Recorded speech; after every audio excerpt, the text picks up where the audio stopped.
Сәлеметсіздер ме, қымбатты оқушылар? Бүгінгі сабақтың тақырыбы Оралхан Бөкей Атау кере повесіндегі айна бейнесі. Оқу мақсаттары: көркем шығармадан алынған үзінділерді, қанатты сөздер, дәйек сөздерді шығармашылық жұмыстарда қолдану, ұлттық құндылықтардың үндестігін талдау, айна образын ашу. Бейнероликке көңіл аударайық. Алтайдың асқарына қамап ұстайтын аң емессің. Қойыңыз жоқтар. Мен тіпті де жалғызсырап жүргенім жоқ. Тағдырымды ерікке тапсырған. Мұзтауда асамын десе де қалармын ба соңынан, апа? Ай, айнашым ай. Жалғыз өзіңе қиын болып жүрау. Менің түрім болса мынау. Тобан аяқ болып ас ішіп аяқ босатқан. Ештеңе етпес, апа. Осы күніңіздің өзіне зар болмасақ шүкір деңіз. Дүниеде арман бар ма? Жас балаша астыңа жаялық төсетіп, артық ауысты саған тағыпты. Ештеңе етпес, апа. Жоқ қалар дейсіз бе? Бұндай жұмысты арамсын баяғы атқарып жүрген адамдар бар емес пе? Әлі жазылып кетесіз, маған шөп жейсасыз. Жақсы бейнероликті көрдік. Енді айна мен енесінің қарым-қатынасы қандай деп ойлайсыңдар? Келін қандай болу керек? Айнаны қандай келіндердің қатарына жатқызасыздар?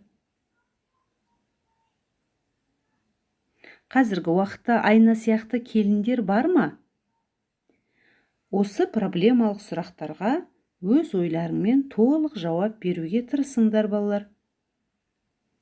Мына мақал-мәтелдерді мұқият оқып шығайық.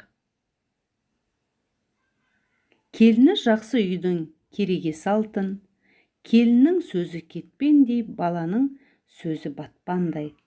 Төркіні тентек келіннің тілі ұзын, төркіні момын келіннің жібі ұзын.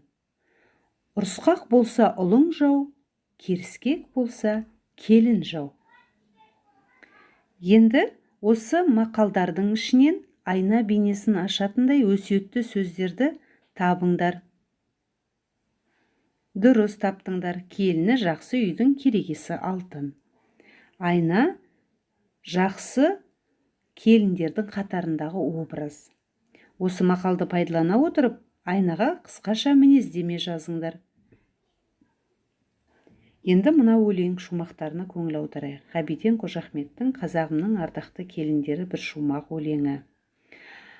Ақ сақалға ұсынып төрін берді, алғысына бөленіп көңілдері, жас үлкенге жаңылмай сәлем салған қазағымның ардақты келіндері. Қыз балаға сауалнама, мен қандай келін боламын? Тамаша, балалар. Қорытындылы. Әдеби туындыдағы көтерілген мәселелерге өзіндік көзқарас тұрғысынан шығармашылық жұмыс, әңгіме, өлең жаздық. Берілген пікірлерге қатысты өзіміздің ойымызды білдірдік. Сауалнамаға жауап бердік. Іске сәт, балалар. Жетістік баспалтаға. Белсенділігім жоғары болды, белсенділігім орташа болды, белсенділігім төмен болды. Назарларыңызға үлкен рахмет. Келесі кездескенше сау болыңыздар.